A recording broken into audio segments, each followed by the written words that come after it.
Cathay pilots warned against taxiing at airports slowly and deliberately to increase flight hours and pay. Thai voters go to the polls. And in Turkey, an election that could see longtime ruler Erdogan removed from power.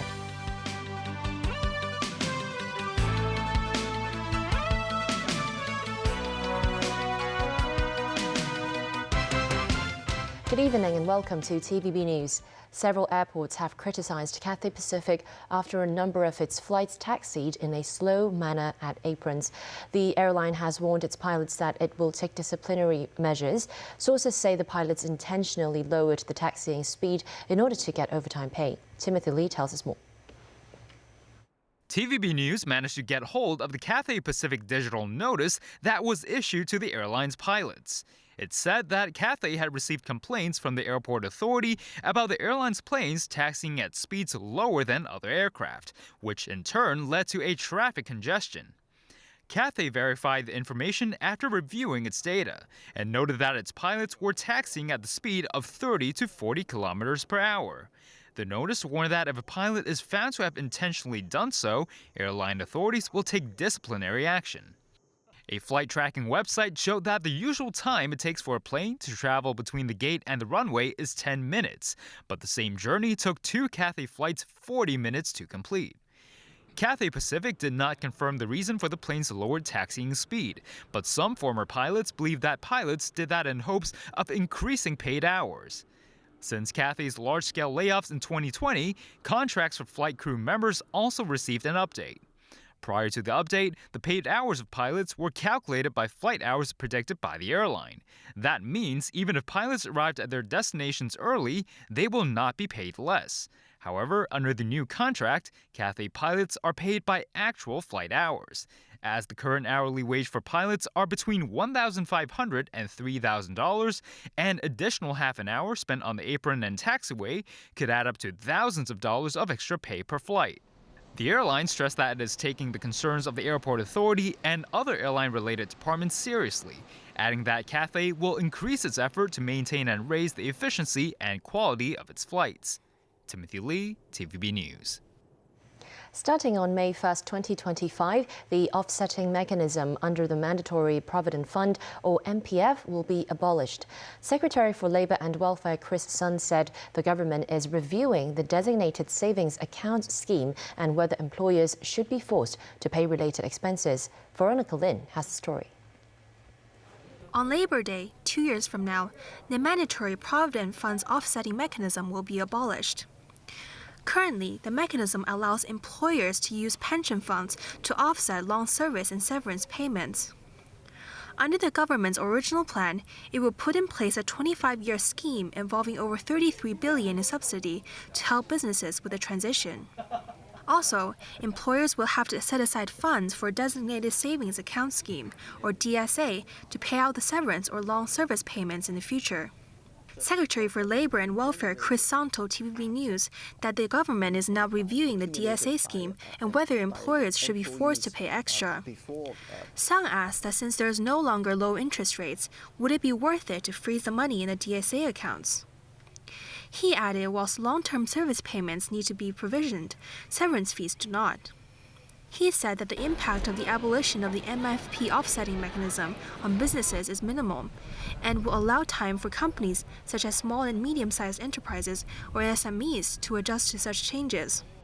The abolition arrangement is a gradual arrangement, gradual in the sense that for all the years accumulated by employees before 1st of May 2025, it still will be subject to an offsetting arrangement. It's only the severance payment or long service payment generated after 2025, 1st of May, it cannot be offsetted. So it's a gradual approach. Earlier this week, Sun made a trip to Beijing and met with Xia Baolong, director of the Hong Kong and Macau Affairs Office. Sun hailed it as a fruitful 3-day visit. Among the key issues discussed was population aging and the elderly community in Hong Kong. We are right now into an aging society. So at this moment, every 1 in 5 people in Hong Kong, they are elderly. It's increasing over time. So while we are making all our efforts to build additional beds, additional elderly homes, we're to improve community care services, we believe we should also make use of the GBA opportunity, where land is more ample, the labor supply is more sufficient to offer another choice to our elderly. Sang added that while this idea is still in its early stages, he hopes the criteria for eligible elderly residents will be loosened so more can have the option to enjoy their twilight years in the Greater Bay Area. Fan Kalin, TVB News. Financial Secretary Paul Chan wrote about the Chao Artificial Islands project in a blog post. He said a large portion of the funds will be raised through the market. Some believe this will ensure the progress of construction. More than half of Hong Kong's land supply in the next 25 years will come from the northern metropolis area and the Chao Artificial Islands. While the funds for the metropolis will come from $100 billion set aside in last year's budget, funding for the man-made islands will largely be raised through the market. Chan wrote that most enterprises and organizations recognize the potential of the Chao project and are willing to participate. Different methods of financing being suggested, such as public and private partnerships, allow for greater flexibility and more options. Voters in Thailand headed for the polls today in an election touted as a pivotal chance for change. It has been more than 8 years since incumbent Prime Minister Prayut Chan-o-cha came to power in a coup. He is now running against the daughter of the politician who is the military's top nemesis. Tracy Furness has more. Thais, young and old, flocked to polling stations across the country as the national election kicked off early Sunday morning. There are about 52 million eligible voters in Thailand, of which 80% were expected to cast their vote before polling closed at 5 p.m. in the afternoon. Unofficial results are expected within 5 hours of the polls closing, but the Prime Minister will be selected in July in a joint session of the House and the 250-seat Senate. Incumbent Prime Minister Prayut Chan-o-cha voted in Bangkok earlier today. I would urge all Thais who are eligible to vote to come out today, he said. Opinion polls indicate the opposition Pheu Thai party, headed by Paetong Tam Shinawat, to win a healthy plurality of seats in the 500-member lower house. A member of the Shinawat political family, she is the youngest daughter and niece of former Prime Ministers Thaksin Shinawat and Yingluck Shinawat, respectively. I'm in a very good mood and I'm very happy. Even though the weather is quite hot, but everybody's here and thank you for that. Her party won the most seats in the lower house during the last election in 2019, but its arch rival, the military-backed Palang Pracharat Party, succeeded in cobbling together a coalition with Prayut as Prime Minister.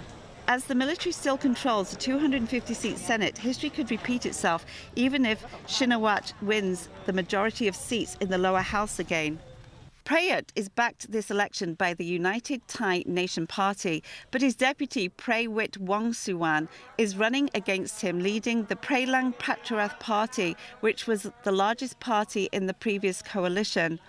Also running is the charismatic leader of the Move Forward Party, Peter Lima Jaranrat. The 42-year-old Harvard alumnus is banking on young people to vote for him, including 3.3 million first-time voters. He is optimistic about the turnout in this election. Hopefully it will be historical.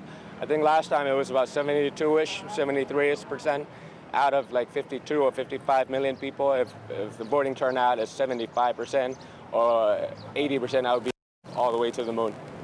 Tracy Furness, TVB News. Turks are voting in an election that could see longtime ruler Recep Tayyip Erdogan removed from power. Opinion polls give Erdogan's main challenger, Kemal Kılıçdaroğlu, who heads an alliance of 6 opposition parties, a slight lead. But if either fails to get over 50% of the vote, there will be a runoff election on May 28th. Matthew Bray with details. This is Kemal Kılıçdaroğlu, the main challenger to Tayyip Erdogan, at his final rally ahead of presidential and parliamentary elections being held today. He leads the secularist CHP and 5 other parties that are expected to garner support from the main Kurdish party as well, giving it an edge over Erdogan's Islamist-rooted AK party. Kılıç Daroglu, a former civil servant, has promised to return Turkey to orthodox economic policies and a parliamentary system of governance away from his rival's top-down executive presidential system. This election is taking place 3 months after earthquakes in the southeast killed over 50,000 people. Many were angered at the slow response of the government and the shoddiness of buildings that caved in, but there is no clear evidence that this will change the way people vote. Erdogan is a powerful speaker and wily campaigner who has vast experience in getting his voters out. He gets fierce loyalty from pious Turks who felt disenfranchised in secular Turkey. He has seen off a coup in 2016 and a number of corruption scandals.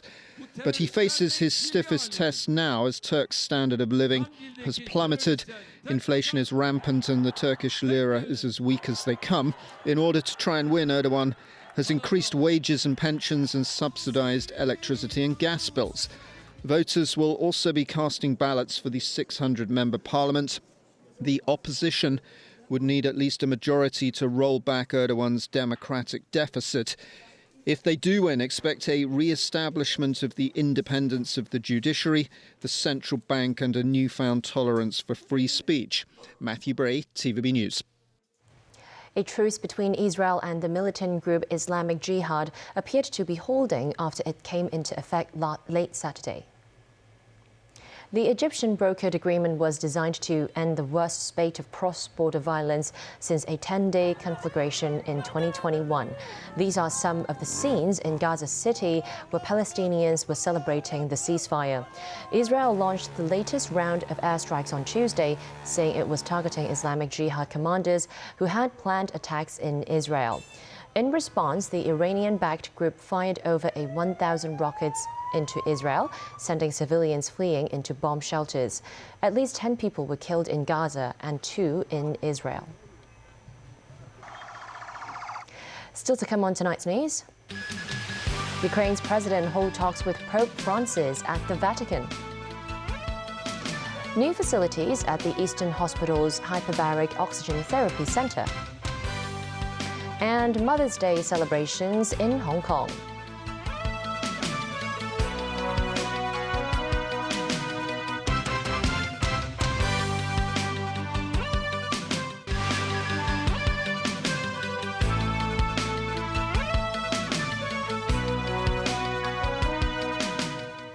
Welcome back to TVB News. Ukrainian President Volodymyr Zelensky held talks with Pope Francis at the Vatican on Saturday. The pontiff had previously offered to do his best to try to end the 15-month-old war, but it's unlikely to take part in mediation. Zelensky had earlier met Italian leaders and later flew to Berlin for discussions with German Chancellor Olaf Scholz. Nazvi Karim has more. Great honor. With a hand to the chest and a bow, Ukrainian President Volodymyr Zelensky sat down with Pope Francis at the Vatican for talks about the war with Russia. Zelensky presented the pontiff with a bulletproof jacket used by a Ukrainian soldier, imprinted with the image of the Madonna, a symbol of a 15-month war that has cost tens of thousands of lives on both sides, but which even the Pope is unable to stop after what is suspected to be aborted Vatican mediation efforts. Even Zelensky is reluctant for mediation, instead reportedly asking Pope Francis to support his 10-point peace plan that calls for Russia's complete withdrawal from occupied lands and the restoration of Ukraine's borders. Zelensky said that during a 40-minute private meeting, he asked the Pope to condemn Russia. They also discussed humanitarian gestures. This likely refers to the Vatican's willingness to help in the repatriation of some 19,500 Ukrainian children Kyiv says has been taken to Russia since the start of the war. During an earlier visit to Italy, Zelensky met Prime Minister Giorgia Meloni and President Sergio Mattarella. At a news conference, Meloni condemned Russia's brutal and unjust aggression and pledged Italy's continued military support for Ukraine for as long as necessary. She also backed Ukraine's bid for European Union membership and the intensification of its partnership with NATO. After the Vatican, Zelensky went to Berlin, where he was welcomed with military honors by German Chancellor Olaf Scholz. The visit comes just as Germany announced a new €2.7 billion military package to Ukraine, its biggest so far. After initial hesitance to provide Ukraine with lethal weapons, Germany is now one of Kyiv's main suppliers, including Leopard 1 and 2 main battle tanks and sophisticated air defense systems. Experts believe Zelensky will seek clarity from Scholz as to what he feels is the endgame for the conflict with Russia, whether it's victory for Ukraine or simply an end to the war. Nazvi Karim, TVB News. Back locally, the Hyperbaric Oxygen Therapy Centre at the Pamela Eude Nethersole Eastern Hospital will add 2 more single-person chambers next month. It's expected to reduce the waiting time for chronic illness patients by half. During treatment, a patient will enter a chamber where the air pressure inside is raised to a level that is higher than normal.